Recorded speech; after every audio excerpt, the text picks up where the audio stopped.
and drummer for the St. Peters Actors. Pleasant good afternoon to everyone. Hi, good afternoon, everyone. My name is Aidan Hendrickson. I am the CEO of St. Peters Bringing Back the Culture.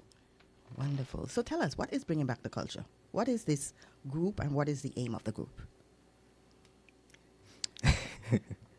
Well, St. Peters Bringing Back the Culture, it started out as a community initiative to basically give young men and young children in general a positive outlet for their energy and to also keep the culture alive.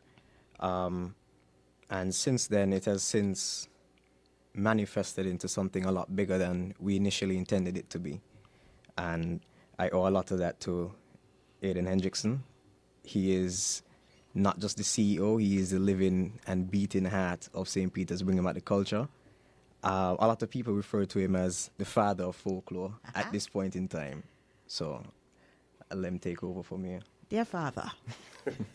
Yes, so it started in 2018 with the St. Peters Explorers Bull Group. Okay. Now, that group was a sub-entity to the Explorers movement. I'm not too sure if you remember the Explorers movement. I do. So we decided in St. Peters to create a folklore group so that the children could find something positive to do, while also enjoying and learning about their cultural heritage. Wonderful. So did you start with the actors first or did you No. start with the bull? The St. Peter's Explorers Bull was the first troop that we launched in 2018, and then the following year, 2019, we launched the St. Peter's Actors. Ah, So each year we expanded the whole movement. all So right. now we're up to 7 groups. Could you list the 7 groups for us? Sure, no problem. So we have St. Peter's Explorers Bull Troop, St. Peter's Actors, St. Peter's Cowboy and Indians, Monkey Hill Bull Troop, St. Peter's Clowns, St. Peter's String Band, which is our new group, and the Camp Culture Bull Troop. Wow. So let's go to the bull because I think everybody knows about the bull. Of course. But I don't think we know what the story is behind the bull. How do you guys, I'm going to ask a question because I know people out there want to know. How do you go about picking who the bull is? It can't be the waistline. That is it. Oh, the ma'am. waistline. The person that has the best waistline usually becomes the bull. The person that could dance the best usually becomes the bull. Oh, so I was right. Yes. All right. So give us the story behind the bull. Now, the bull story originated on Belmont Estate in the early 1900s. Okay, Belmont Estate is an estate in the village of St. Paul's. So the story goes that Mr. Davis, who was the owner of that estate, he bought a red pole bull from a neighboring island. Ah, Right? Somehow, in that journey, the bull got sick. And so Mr. Davis, he brought in a veterinarian. The veterinarian treated the bull, and that is how it became our folklore. So the persons on the estate decided to turn this into a play. And one, in a sense, to mark the plantocracy. Yes. oh, that's very interesting. So it was the locals who decided to turn this story Into a real life play. Yeah. So that speaks to our people, our ancestors, and how they were very creative in creating stories to pass down to us. Now, hearing that story, I'm thinking to myself, our people had to be really creative because Right. what you said sounds simple enough. The bull was sick, you know, you brought in a vet treats the bull feels better. But let me talk. The bull, why it is the vet get the bull? Because when it's acted out, it's something completely different. Right. So it is more or less supposedly magic. Yeah, so that is it. It was not really a veterinarian, it was like more like a magic doctor. Yeah, like a witch doctor. Like a witch doctor, okay. And so that person revived the bull, and that is how it became the story of the bull. All right, so my people, now you know what's going on with the bull and why the bull is behaving the way it behaves after the doctor brings the injection. I like to see the doctors too, because the doctors come in with the kifoot kind of dance, Right. and And- the steak. So it adds a lot of spice to the story. All right. Fun fact, I always taught this by Zach Nisbet, who is, the doctor of culture. He Yes. said that the stick and the movements of the bow leg is supposed to depict the doctor riding on the horse's back. Oh. So if you go down and up is like, yeah, you're moving up on the horse. Yeah. Aha. Because at that point in time, the vet would have come through on a horse, not a Right. buggy or anything of that nature, because they would have had to go around the island to treat different animals. Correct. Okay. So let's go to the actors now, because this looks dangerous. I mean, my son goes to Dean Glassford, so I've seen the actors quite a bit. And what is the story behind the actors? Well, the actors, it's at first I didn't even really know the full story. Miss Tony Frederick, who was my history teacher in high school, she actually connected the dots for me, and not just the St. Peters actors, sorry, but the actors originated from Fountain Estate, which is just above St. Peters, and it would have been after the Buckley's uprising, and it was sort of the slaves celebrating their newfound freedom from oppression, and the governor at the time, Governor de Poincy, he brought in French acrobats and some other circus people from overseas, and the slaves would have been doing basically their own interpretation of what they would have seen. And overjoyed, they would have been jumping over the pitchforks and breaking stones on each other's bellies and stuff like that. Is there a symbol for the fork? What do you mean? I don't want to go. Is there a meaning behind them The- acting over the fork? A lot of people think it has a lot to do with black magic and devil worship, but the truth is a lot simpler. It just would have been the tools that they would have been using on the At the time, plantation. yeah. There you go, my people. I'll be honest with you. I was kind of going down that road there. I was like, Yes, especially with the red and everything. That's usually the connection that a lot of people make, but that's couldn't be any further from the truth. wow. All right. I am enjoying what you're saying because the stories behind these troops are simple, but the interpretation is extravagant. Right. It's because everyone will have their own interpretation. Right. So tell us about the clones. Okay, now the clones is, as you can see, there's a clown phenomenon that's going on here in St. Kitts. Everybody wants to be a clown. I even want to Right? be They a even clown. created a song about being a clown, right? So the clowns was a part of a group by the name of the Tea Party. Now the Tea Party comprised of the clowns, the millionaires, Japanese girls, Yes. and the Red Cross. So it was a full troupe. Over time, each one of those elements were separated. So the clown became an entity by itself, the Japanese girl became an entity by itself, the millionaires and Millionaires. Japanese girls, became an entity by itself, and the Red Cross became an entity by itself. So each one was separated over time. Now, over time, out of all of those troops, only one remained, which is the clown. The clown is the one that is much more prevalent now. So all the others have now been, what should I do? Which term I should use? I lost the history. Lost to history, right. Yeah. But hopefully, that's something that we could work on by bringing back some of those other Did I see the Japanese girl coming back somehow? Yes, you Yes, did you see did. it at the For the folklore competition. Yes. That was our twist on it, was to incorporate what it once was. We got a lot of backlash for it from certain people, but Why though? Why would there be a backlash? I'm curious. because the logic was that we registered a clown troupe and not a tea party troupe. So it's only supposed to be clowns.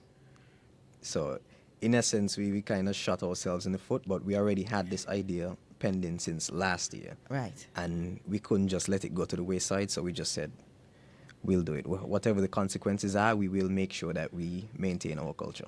And Okay, go to ahead. add to it too, each one of our presentations, we had a brief history of each one of the folklore groups. Right. That is something that had never been done in the competition before. So someone that is new to our folklore art form, by them watching the folklore competition, they will get a brief history as to what they are about to witness or about to see perform. Well, I am going to ask a controversial question. So, as you said, we've seen an explosion of the clowns. And I'm a firm believer that every single art form has an evolution attached to it. we are now seeing an evolution of the clowns. We We are. are seeing the young people with just a clown pants, or wire bra, or wife beater. The males with the wife beaters, they have different masks. Instead of the gubby mask, they have the more modern type mask. What are your thoughts about that evolution? I'll go first as a member of the younger community. Yeah. Thank you for that. Culture is dynamic, and everyone has the right to impart their own mark, I guess, on the stone, if you want to say it like that. And so the younger generation has the right to come and add to it as they see fit. However, I think that we should still maintain a definition of what the clown's supposed to be, what the traditional clown is. All right. It's necessary and to have documentation, and also for everyone to have an understanding of what the traditional clowns is supposed to look like, what the traditional dance is supposed to be, what the music is supposed to sound like, what the instruments are. And I don't want it to get lost by everybody else coming in and adding in, and eventually we just might lose the original context.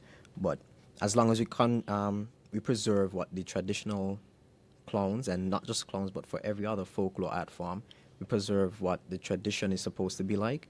It leaves, and then leave room for the younger generations to come in and to expand and to add their own taste to it. Right. Right. And that is one of the reasons why we have our YouTube channel. Okay, that is one of the ways that we document the authentic culture, so that when we are long dead and gone, persons could log on to YouTube and find the authentic bowl dance, the authentic cowboy Indian dance, clowns, Japanese girls. Yeah, that is our mantra. For me, I believe that there's evolution in everything. Right. But I do agree with both of you that there should be the evolution and there should be the original, so that persons can determine for themselves what they want to gravitate to. I've seen and heard persons not very happy with the young people and their interpretation of the clown and the clown suits. But my response is always, that's their own interpretation. And the beauty about it is, they are still wearing part of the clown suit. So they are still pushing the folklore. Right. It may not be the interpretation that we would want them to do, but it's still a representation of. So what is the story behind the clowns?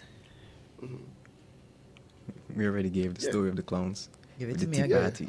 Okay. No, you gave me these sections. So you gave me... Oh, okay. Yeah, Okay, so what sorry. is the story? Now, the clowns originated on the same Fountain Estate Okay.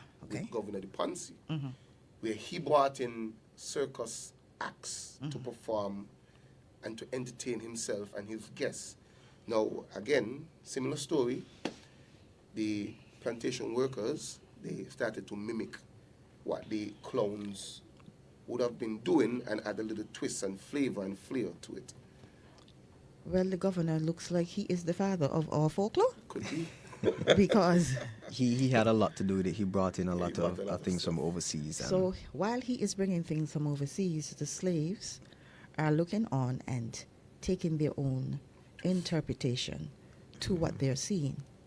Now, is there an interpretation to the colorful fabric, the bells, the feathers, the whip?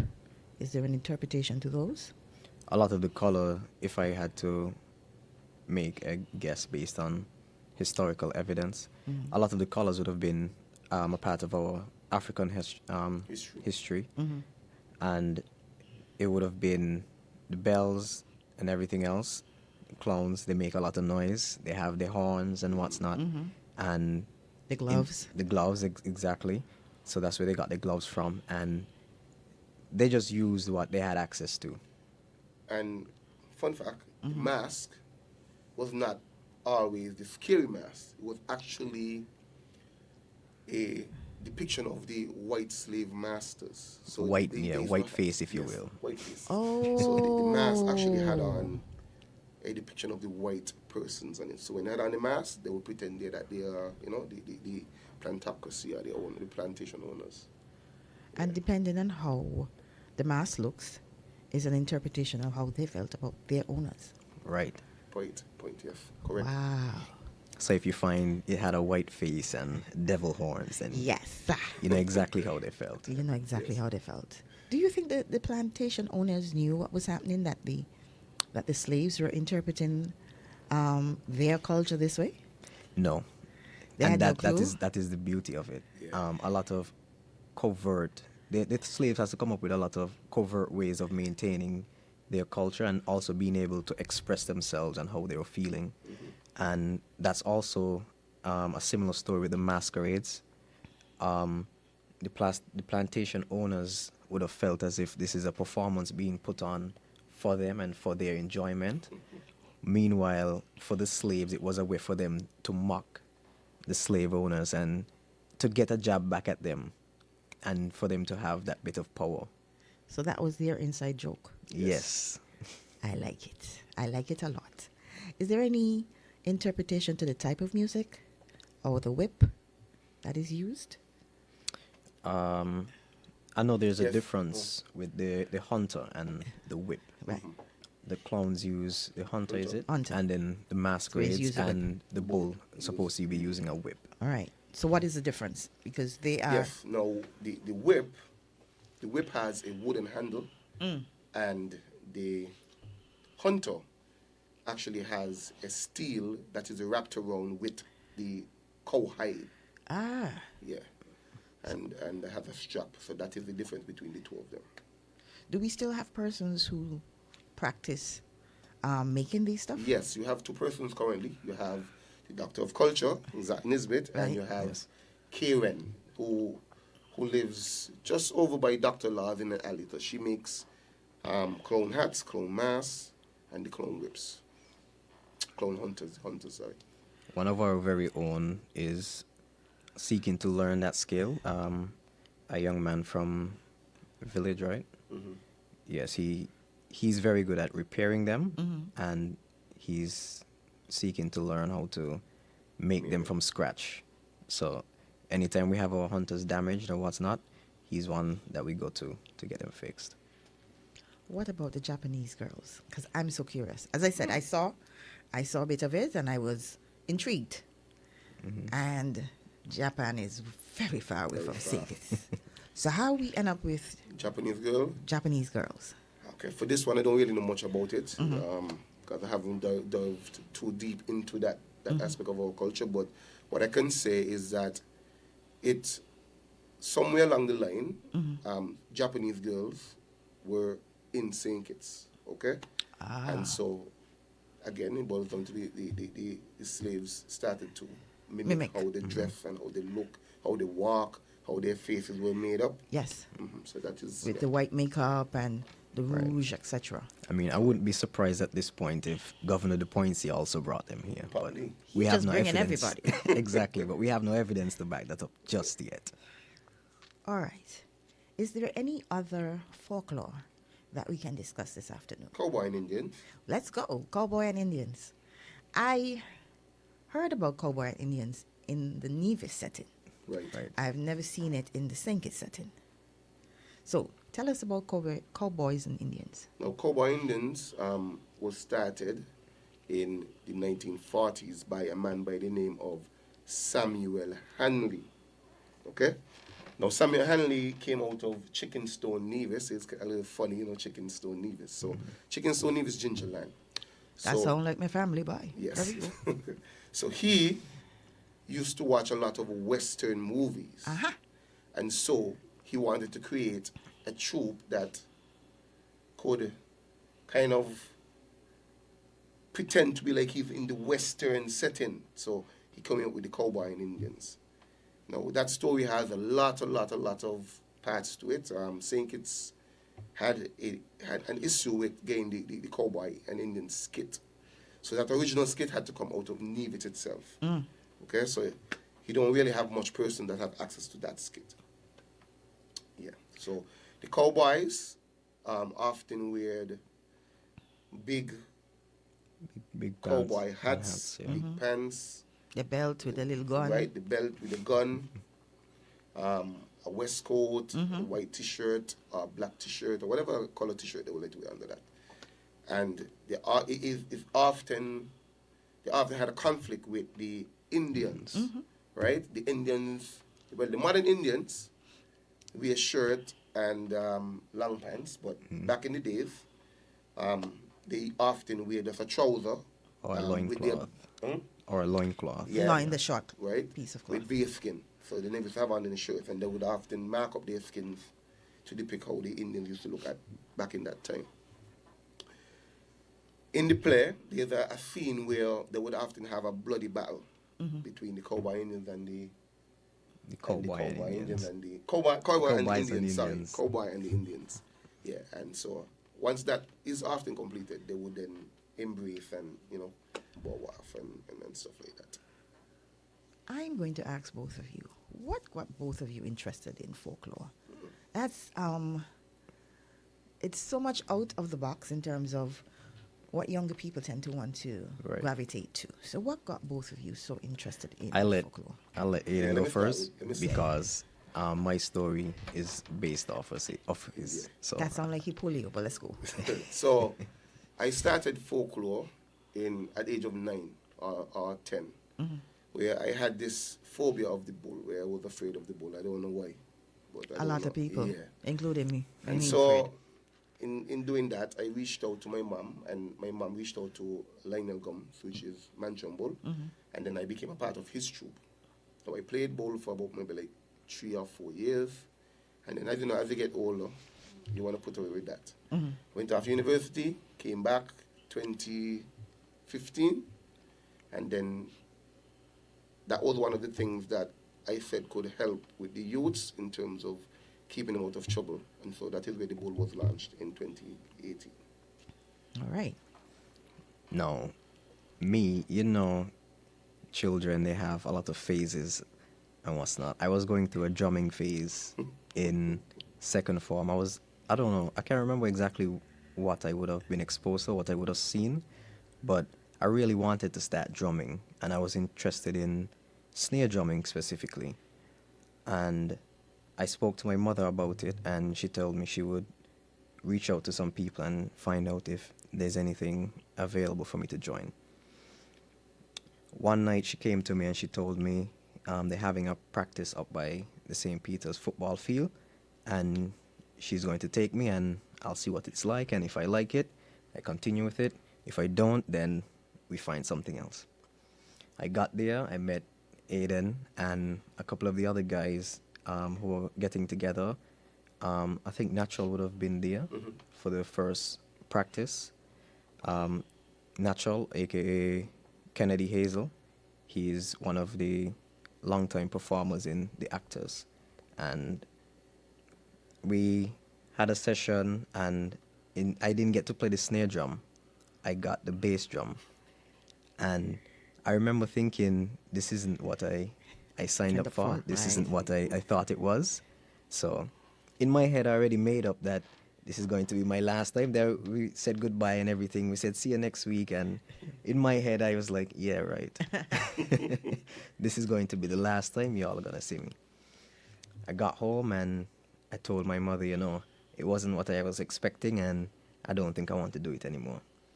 And she said, well, that's not what I expected you to say, DJ. So guess what? You're just going to have to stick with it. So I had to stick with it. And for a long time, I'll be honest with you, I dreaded doing it. Even when we started performing out on the streets, we would go around in the communities and whatnot. I dreaded it. I couldn't wait to get home and just be free of it. But being around Aiden and getting a greater understanding, not just for the actors, but for the folklore on a whole and what it actually means to preserve the folklore. And I just fell in love with it around fourth form. And since then, I've been getting a lot closer to it. And I can say proudly and honestly that it is one of my greatest passions right now. All right. So where do you guys see our folklore going?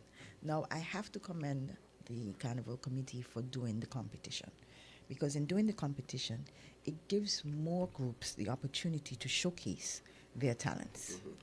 And it gives you, the groups, the opportunity to be more creative and to be able to tell a more spicy story.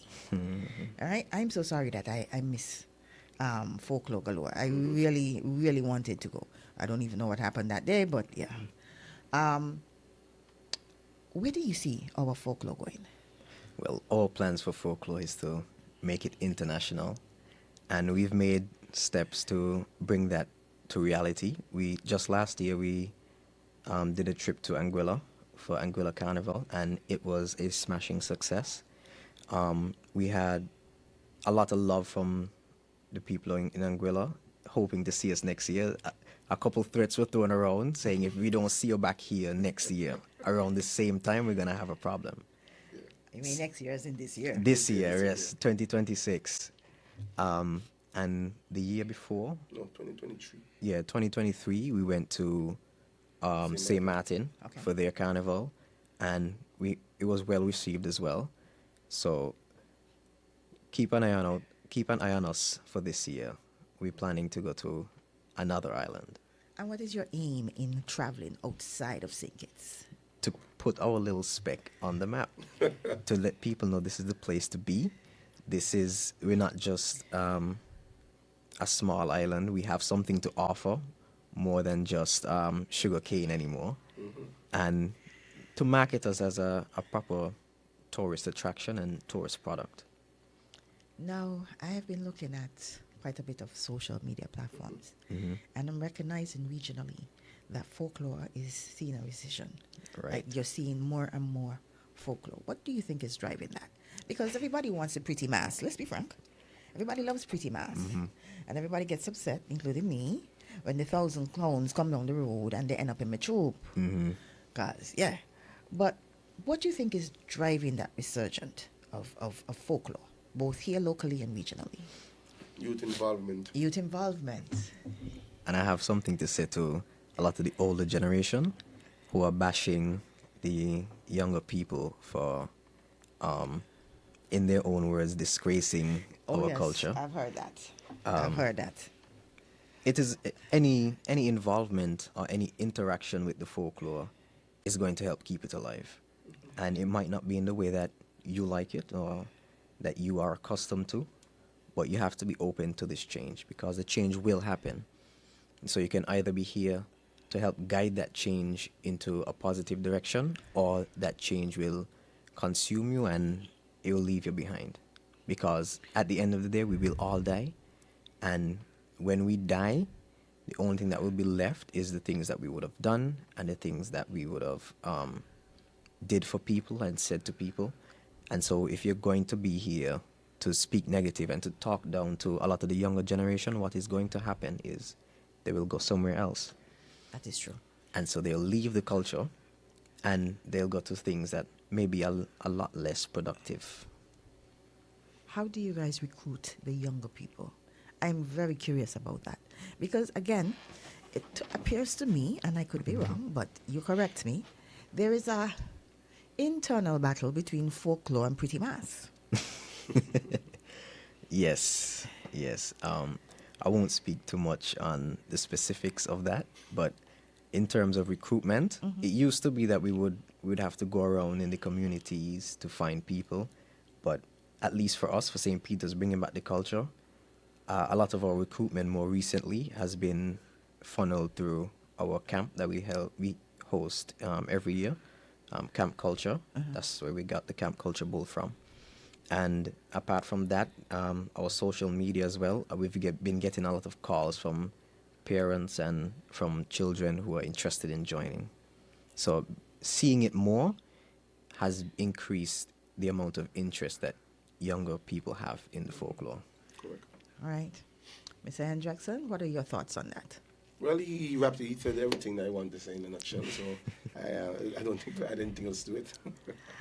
I do find it interesting that the younger people have mixed, especially the females, they've mixed pretty mass with the clowns. And mixing pretty mass means the wire bras, right, with the bottoms.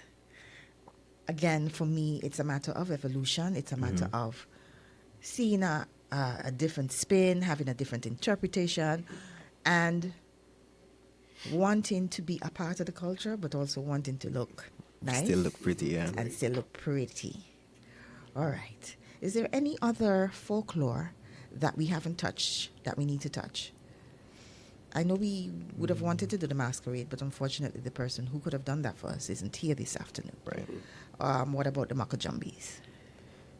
We don't know much about, well, I don't know much about the Makajumbis. Well, I could speak about that a little bit. Okay. Well, the Makajumbis, as you're aware, we have a strong African culture in St. Kitts, and that is one of our folklore that originated in Africa. Oh. Right? I'm not too sure of the name. I'm not too sure if the name is the Mako tribe, but I know that they usually got the wood from something called a Mako tree. Right? And that is something that they use to practice and walk.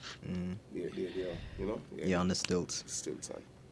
Is it to chase off anything, any evil spirits? I oftentimes wonder, because you are up high, and I commend them greatly for doing something like that, because it takes a lot of focus, it takes a lot of patience, it takes a lot of coordination. Right. And when I see the young people doing it, I'm in awe.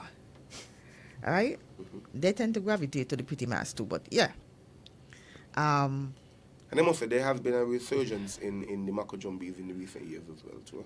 That is true. It had basically boiled down to maybe like 2 or 3 persons practicing it. Now it's about maybe like 10 to 11 persons practicing the Makajumbis. Yes, and we were dethroned by a Makajumbi group in the last competition. So how are the Makajumbi them bang are you? We'll be coming back for them this year. But I must say they did a great job. I enjoyed their performance, and it's not just a matter of us letting them win. They did a great job, and there were a couple other things that were seemingly done intentionally that would have taken the edge away from us.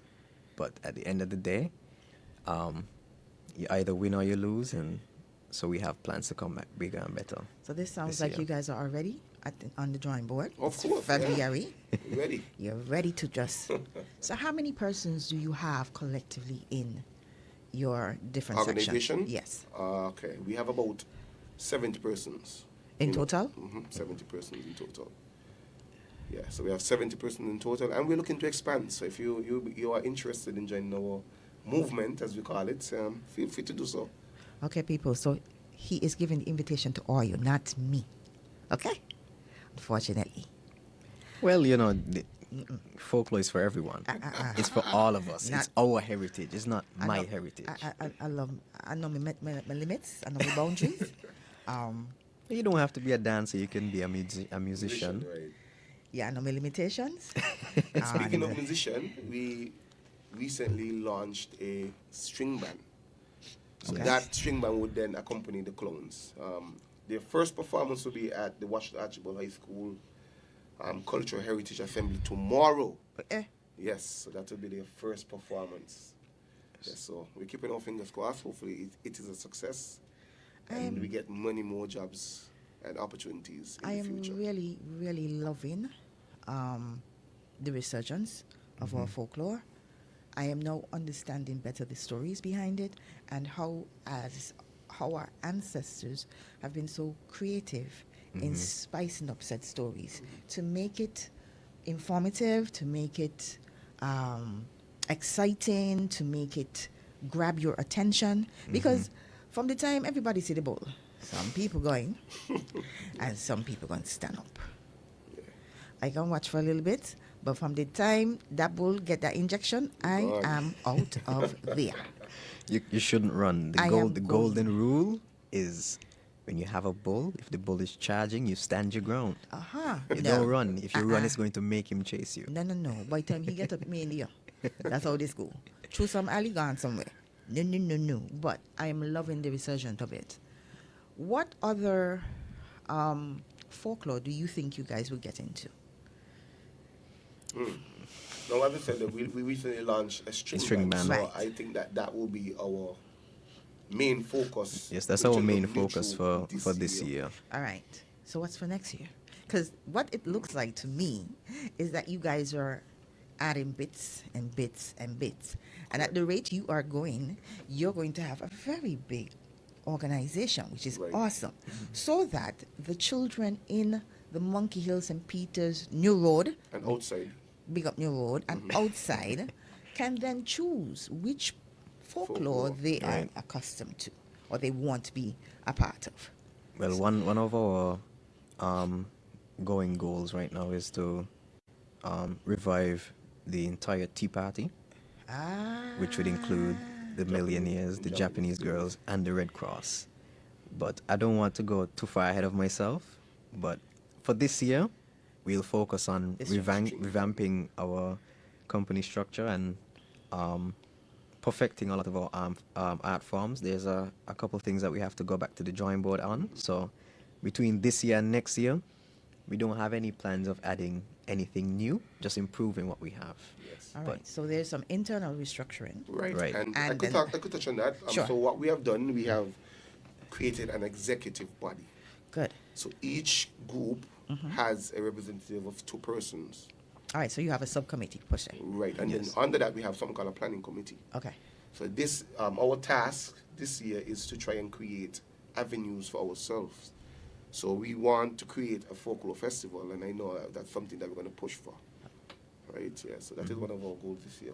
All right. So a folklore festival, where are you aiming at? What time frame in terms of across the month? Are you going to do it around the St. Peters Festival, or you are looking to do it outside of that?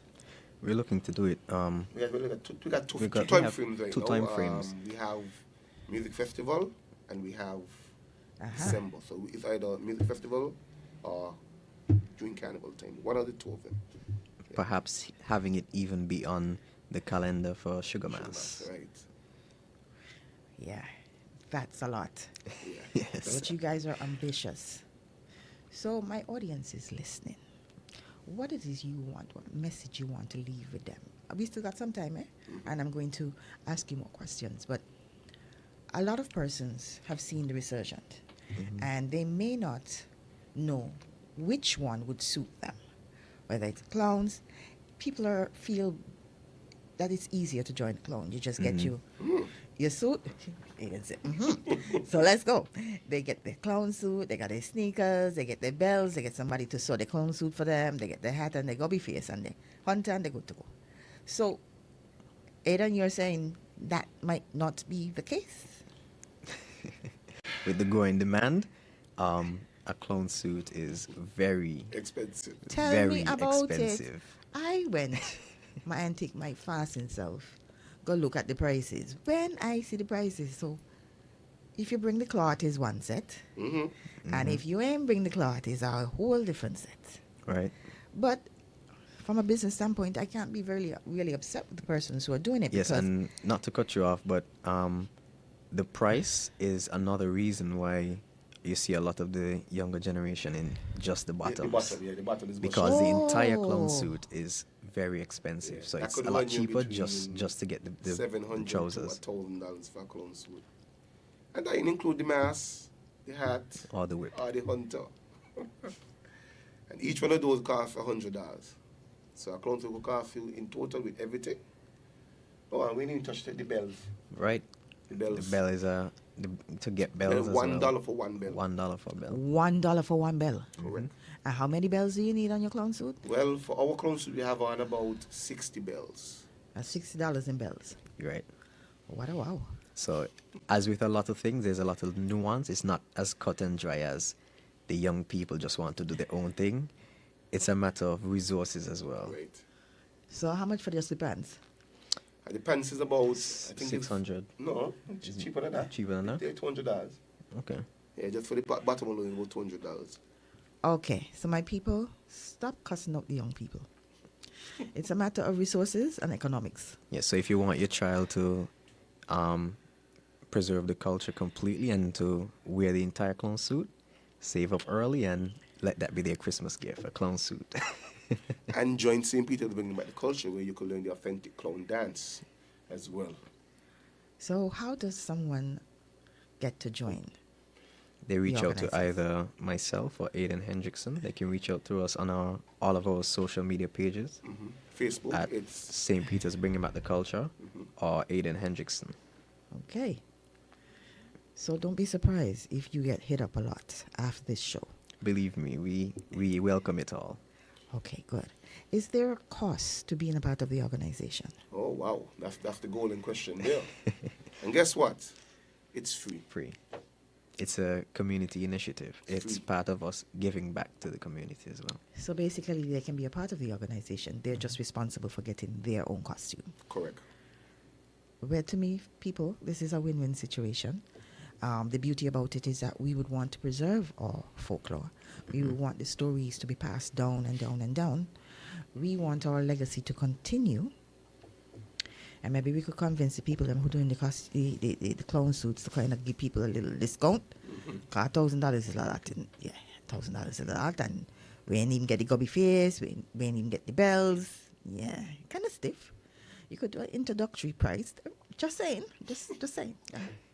Trying it out there. But is there any other folklore that has been expressed in St. Kitts that we are aware of? Because again, I am seeing one, the resurgent, and two,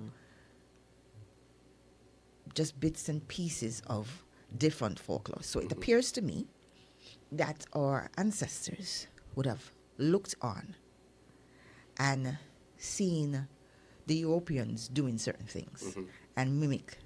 They even mimic the ballroom dance. Right. Yeah, that is where you get The waltz. the cakewalk and stuff from. Yes, they even mimic that. So they would be outside while they're having their ball inside with their big old frocks, and they're spinning the women around on the floor. The slaves are looking on and practicing.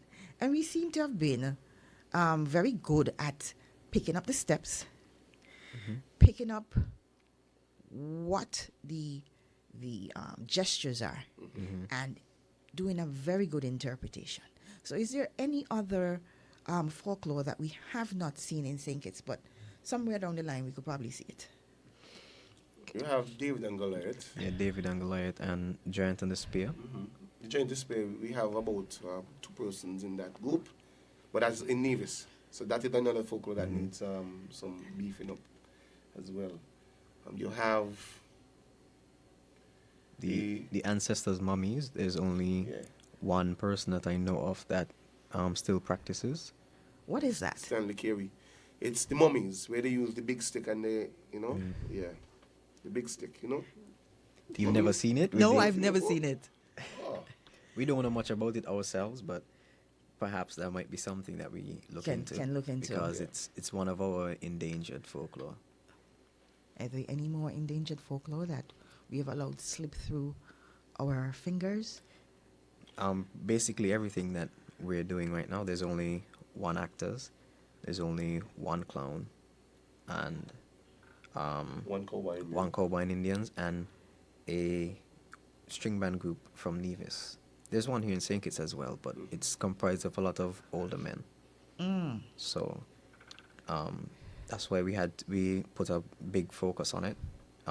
The latter end of last year and coming into 2026, it has been focused on the string band because we don't have one here in St. Kitts that is reliable. Have you guys been reaching out to Nevis? Yes. I guess because for me, because half of my family is from Nevis, I am a little more aware of some of the folklore over there. It is not as strong. It's not being promoted as much. I would disagree with that. You tell me. Now, Nevis actually has the folklore integrated into their school curriculum. Okay. So they teach masquerade, they teach steel pan, they teach African drumming. So it's not like, well, we are miles and miles behind in St. Kitts in terms of pushing our folklore like that, in terms of actually implementing it in the schools. The schools like that, yeah.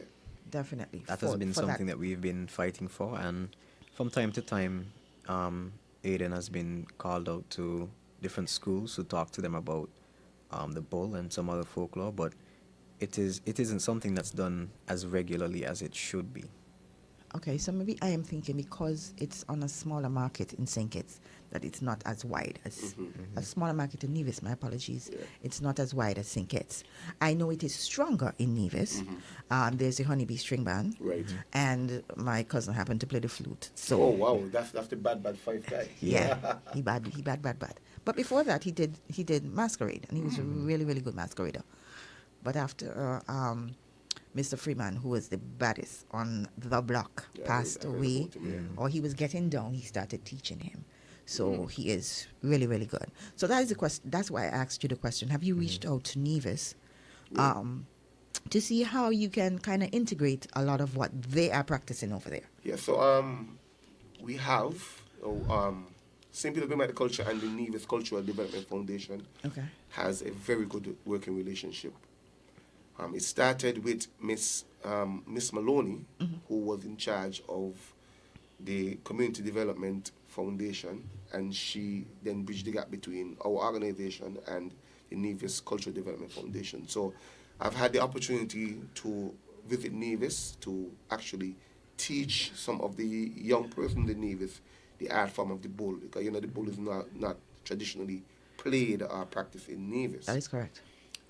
So our intentions are to have a better working relationship with them so that we could interchange and get some of their long last folklore groups. art forms so that we could adapt them here in St. Kitts.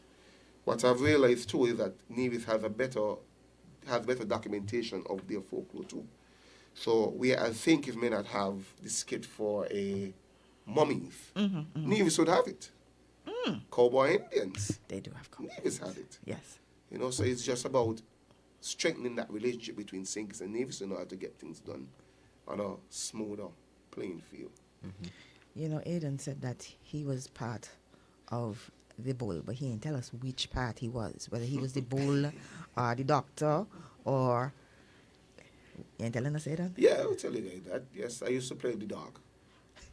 Yeah. So all you did was bark? No, I used to walk up on people. The dog do that too? Yeah.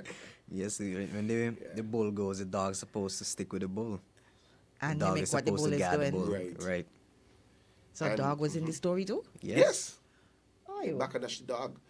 Well, I left out that part, but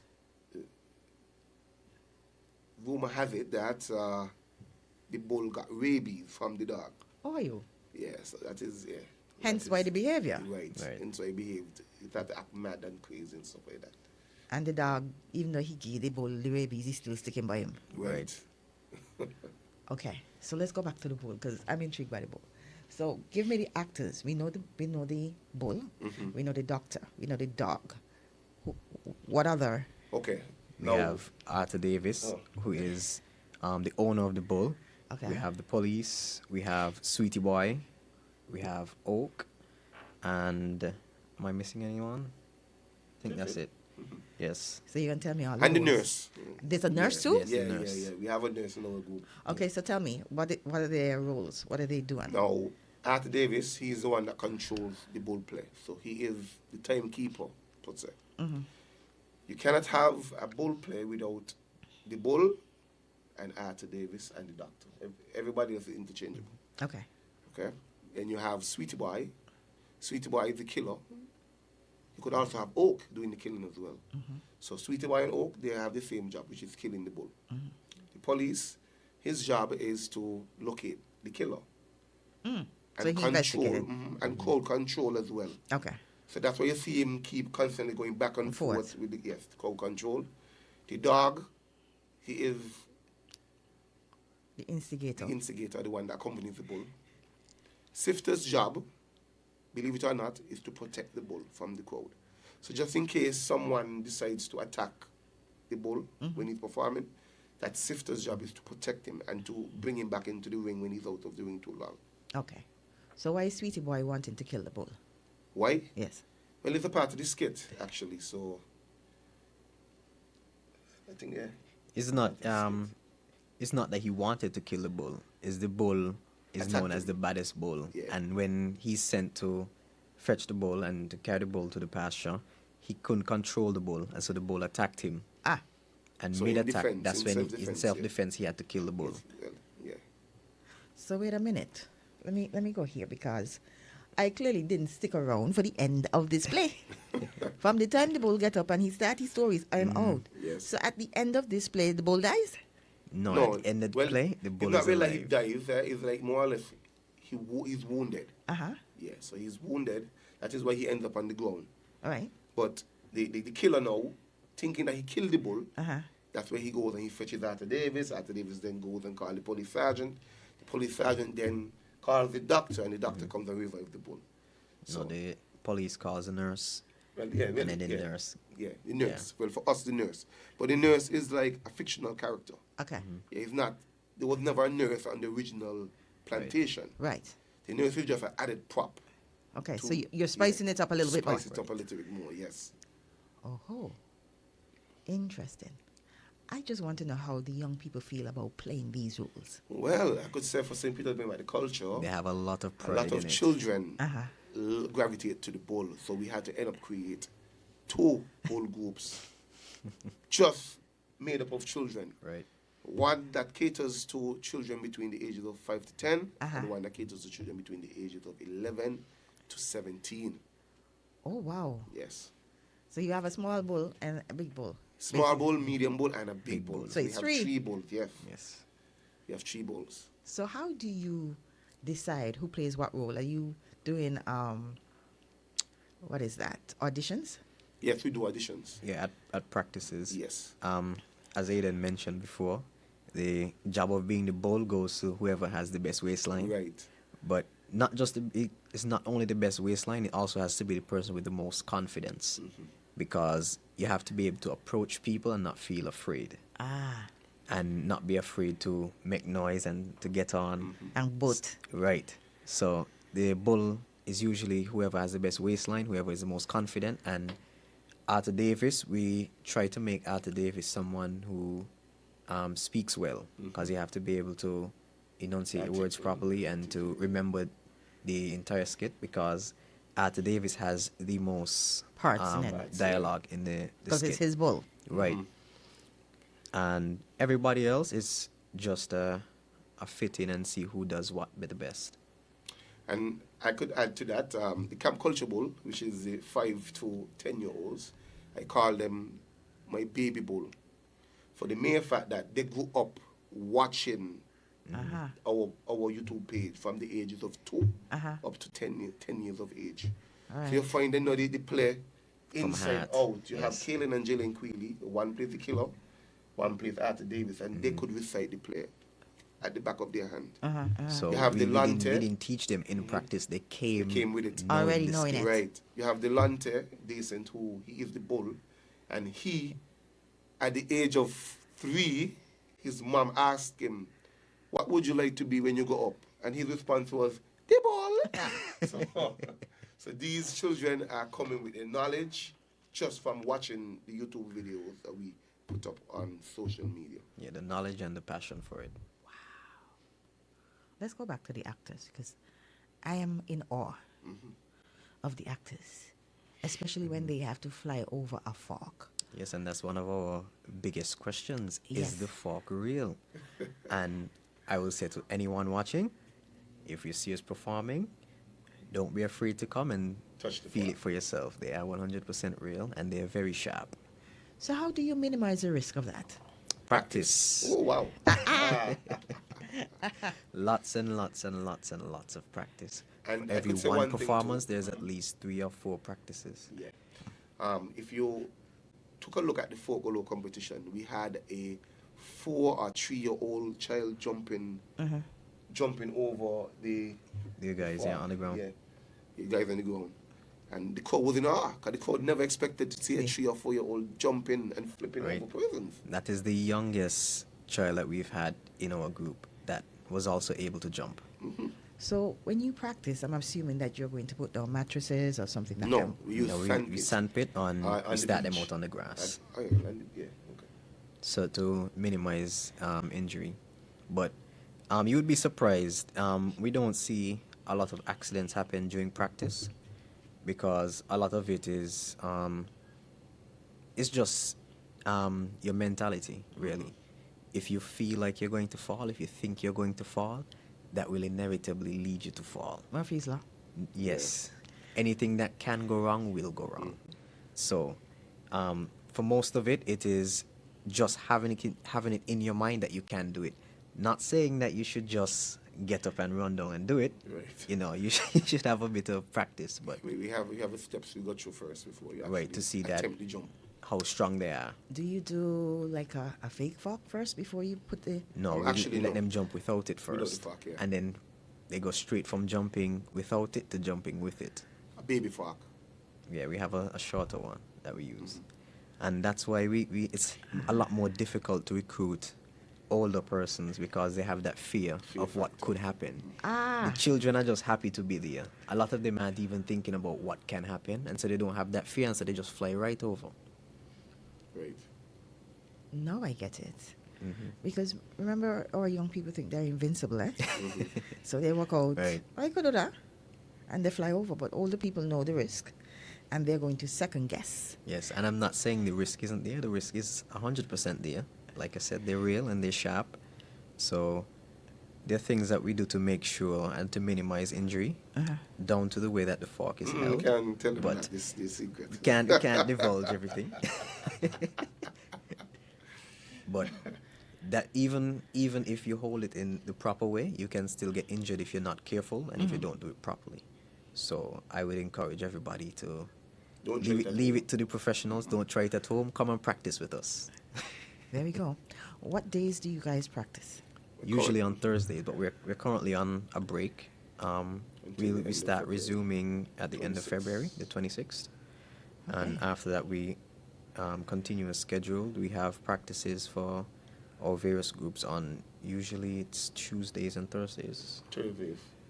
Tuesday, yeah, well, the clowns practice, well, each group has a different day. So all them meet together on Thursdays, but each group has a individual day. So the clowns would meet on Tuesdays, the actors Wednesdays, and the bull, well, for now, the bull is just on Thursdays. So we put all the bull groups together. Nothing on Practice. Saturdays. No. We yes, try to string avoid band. Saturdays. String Okay. band is no on Saturdays, yeah. String Okay. band is no on Saturdays. Because, you know, as parents, we already have a whole schedule out for In the our week. kids for the week. Right. And we would want them to do something recreational. So on a Saturday and not stay home and be on the game or be on the television. At least they're out of the house for a little bit. So it's nice to know that you've put the string band. On Are you Saturday. still looking for members for your string band? Well, at this particular moment, we just focus on who we have right now. All right. Because this string band has been in the works now for the last 2 years. Right? Before Pepper died, rest his soul, we actually went and had a few sessions with him. So we just starting to pick up a little steam now. All right. You know, yeah, so. And how do you guys feel knowing that you started out so small and now you are 70 members strong? How does that feel? It's a lot of pride and a sense of shock. I mean, Aiden had this big dream looming in the background for a long time now, and for him, it's being able to finally see that coming to life. For me, it is. I feel a lot of pride. I'm proud to say that I'm a part of the actors. I'm proud to say that I'm a part of St. Peters Bringing Back the Culture. And everywhere I go, that's how I introduce myself now. Dawson Woodley, General Manager of St. Peters Bringing Back the Culture and Manager of the Actors. That's how I introduce myself. I like it. I like it a lot. I like it a lot. So, what do you want to tell my audience? Because believe it or not, we're almost to the end. Already? Yeah, bye. I'd like to say, find what you like, find a passion, and stick to it, even when it gets difficult. And don't let your waning, what should I say? Don't wait on something to come and push you in a certain direction. Got you. Have a plan and try to follow that plan, even when you feel like you don't want to. And also pay attention to a lot of things that are happening right now, even right here in our small country. There's a number of controversies and couple scandals that are looming. So keep an eye out for those, and pay attention to the fine details. Okay. And for me, I would like to appeal to you guys to come and join our movement. You know, without you, there's no St. Peter's Bringing Back the Culture. So you can reach us at 767-3891 or on Facebook at St. Peter's Bringing Back the Culture. You could also reach us on YouTube by going on St. Peter's Bringing Back the Culture /Aidan Hendrickson. That is AIDAN Hendrickson. Yes. All right, so let me ask this question. Can anybody outside of St. Peter's, Monkey Hill, and Aputini New Road region join? Anybody? Yes, we're open to everybody, Yes. and a number of persons that are in our group are from as far as St. Paul's and Wow. Keys. Yes, it's not only St. St. Peter's, Peter's, yeah. Wow. but even though they come from St. Paul's or wherever else they may come from, they come with that St. Peter's pride. Yes, correct. Well, I have to say that I have a little bit of St. Peter's pride, a little bit. Even though I just down the road in New Road. I can Still a hear part of that's St. that's Peter's. still a part of St. Peter's. I'm so glad that you guys have pulled me in. There's a little bit of tear going on here at this point in time. I myself, I'm from New Road, so I live New Road. yeah. So you're in the house, okay? Is there a form that persons have to write up? Yes, we have a form. But it, once you get to the practice, then we'll have you fill out a form. So it's not like it's an online form. It's a physical copy, physical form. All right, my people. So let me say this. One of the things that I've realized in both these two distinguished gentlemen here this afternoon is that one of the things that is extremely important is the continuation of our folklore and in tuned with our legacy. So this has passed down. All of these folklores have passed down, and because of evolution, because of different interpretations, you may see a different interpretation happening with a different folklore. My thing is, as Aidan said, the young people are the ones who are going to push this. As parents, we sit home and we wonder, what do we do to get our children involved? I don't know if Aidan can answer that. I know he would have said that he wanted to get the young people in St. Peter's region a little more involved. I'm assuming that is because of what was happening in St. Peter's at the time, and you wanted to kind of steer them away, not just through sports, but through folklore. Right. So, as parents, we have to begin to say to ourselves what it is that we can do to assist this organization and any other organization that is focused on folklore.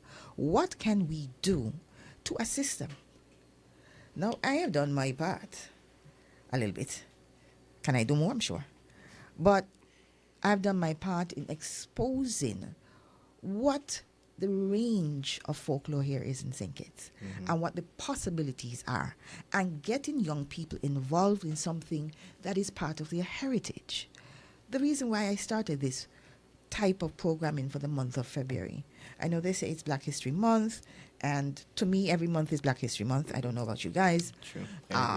But as a local population, we're not very good at learning or understanding or even knowing our history and our heritage. We see the bull, and like me, I never stick around for the end, so I ain't even know the bull gets stabbed. Poor me. Right? So, understanding the stories behind our folklore and how our ancestors use said folklore to communicate, to enjoy themselves, to give excitement to their fellow slave members. And what was smart about it is that they mimicked the plantation owners, but it was not seen. They made sure they hid it. And I'm sure that they use these folklores to also communicate using the drums. Right. Correct. All right? So it says to us that we come from a very rich and a very grounded set of slaves. Are we carrying on that tradition? Do we need to do more? Personally, I do think we need to do more. I commend these two young men who have taken something that at a very small level. And I've now expanded it to 70 members strong.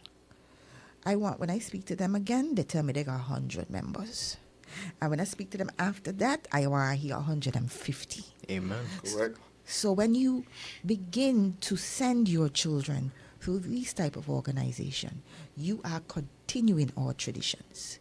You are strengthening our heritage. You are ensuring that what our ancestors did and how they put it together continues to the end. As both of them said, but it's true, we're not always going to be here. And what we leave is our contribution. What we leave is what we've put into our country. What we leave is how we treat people and how we help people.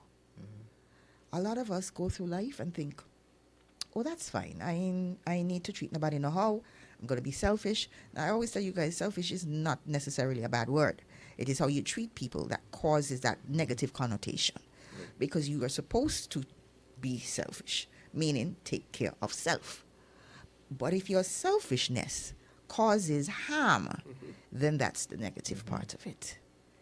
True. What I would love to see my people is that we become more involved in our heritage. There's so many stories around St. Kitts and Nevis. So many stories. But there's only seems to be a selective few of people who want to kind of get involved and make sure that the rest of us hear about it. So I want to make sure that as an audience, as my audience, that you understand, listen, I have a role to play in making sure that our heritage continues. My son is supposed to know what's going on. All right? He done scrabble me up and make me go children carnival. I shocked so deal. Poor me walking in children carnival. But he had a ball. Yeah. And so I understood. I wanted to give him a clown suit, but when I see the price on the clown suit, I ain't telling a lie. I say, let me hold back here. Let me pull back this one here. This is a little much. He went to the summer camp that was held at the museum, and he did a gubby face. And I was so proud of him. Oh, wow. He did a good gubby face. Like he did a good gubby face, and he gubby face on display. I was like, yay. My son did his gubby face. So I'm saying all of that to say to you guys, listen, each and every one of us have a role to play in furthering our heritage here. So I'm going to say to the gentlemen, thank you so much for joining me. I really appreciate it. I really appreciate your contribution to us. I think we have a better understanding as to what we're saying, that it's a play, that it's an interpretation, that it's spiced up, and it's amazing because it gives us a window to what was in the past. Right. All right? So thank you guys so very much for that. To my people. So you're not going to hear me next week. I have to travel to